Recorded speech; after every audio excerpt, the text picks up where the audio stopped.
'06 5.9 Cummins 2-door, doing motor removal. Did the cab off. Not sure if this is easier than pulling the front end off. If I would have gone the front end route, there's that steel cross member here that would have to be cut and then re-welded when you're going back together with it. It also is a very tight clearance up here on the firewall when you're coming up with it. A lot of people, they say they remove the valve cover. Some even remove rocker arms, but Paul claims he's done it with the valve cover still on. But it'd be a very tight fit because the oil pan is so close to the cross member or whatnot. But anyways, this is a manual transmission. They want you to remove the transmission first. Not absolutely required, but it's a pain in the ass. So removing the cab's a pretty good idea, I think, on this one. It's fairly straightforward. The body bolts came right out with a 1/2-inch impact, no problem.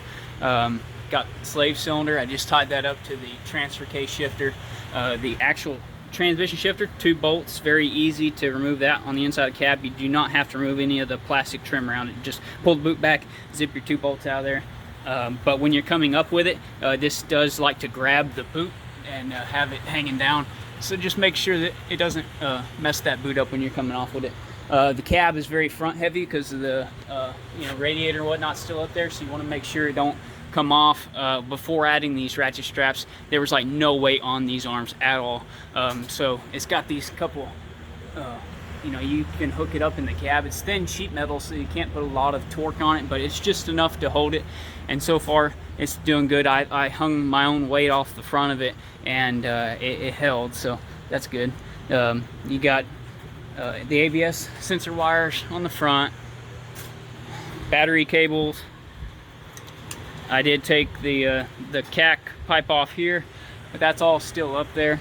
Of course, your air intake. I left the battery trays in there. The batteries, I only removed 1 battery, and that was on the driver's side, because in order to get the brakes off, which this ABS control module here, it's got 2 bolts that go from the battery tray this way and from the battery tray going this way. Remove those 3 bolts, but you can't get this out of that compartment on the side of that battery box if it's got a manual transmission, because the clutch master cylinder is in the way. So you take those 2 15mm nuts off, and once the 2 nuts are off, like I said, you pull that master cylinder off firewall. You can get this to come out as you're coming up with the cab.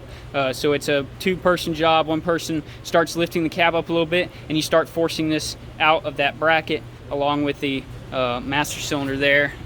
CAC pipe I removed off the horn, pulled it. I did pull the power steering pump off. It's still connected up there.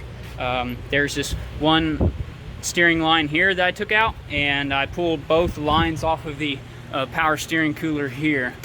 That's the 1 line that goes to the pump there. This is one of the lines that went to that power steering cooler off the bottom of the pump. But I basically just, as we came up with the body, I took the pump and threw it up here to keep it out of the way. There's the clutch master cylinder, like I said. This is the main bulkhead disconnector here. These 2 right here that send power down to the engine, ECM, and whatnot. Those are the only 2 major electrical connectors that are on the motor. The motor does have a couple small cables that go to the battery. On the driver's side, you have another ground cable, and on this nut here, it had another small ground cable coming for the wiring harness for the motor here. This small eyelet also went to the battery. The air conditioning, I had to take the AC compressor off and then just cap the lines. Don't forget your heater hoses and also your fog lights. This one had just 1 connector over there, and they're hooked up to that 1 connector. You also have your refrigerant high side pressure switch. Go ahead and unplug that. There was 1 body ground here coming from the rear of the engine up to the transmission tunnel, 10mm nut.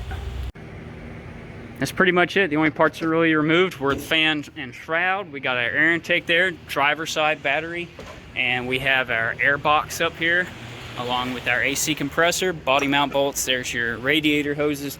Everything else was either thrown onto the motor or stayed with the cab. For the power steering pump, it's just these 3 bolts here. I think they're 13mm to get that pump out of there.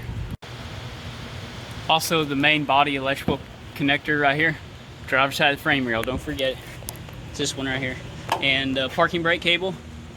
don't forget it. The coupler here, make sure to bend that prong out a little bit before you try to slide the ferrule up the collar. Also check, make sure it don't have a block heater. If it does, make sure it's not wrapped into the body like this one was. When coming out with a motor, if you just loosen up these motor mount bolts here, you have to jack the engine up at such an extreme angle. I mean, the transmission was just like crazy. So what I did is I just loosened up the bolts here, jacked it up with the engine hoist until they were out of the cradle here. Then I zipped those 4 bolts out of there, and then you just take the whole bracket off. Do that on both sides. Now when you're going in and out with the engine, it's just going to be straight. You don't have to worry about any angles.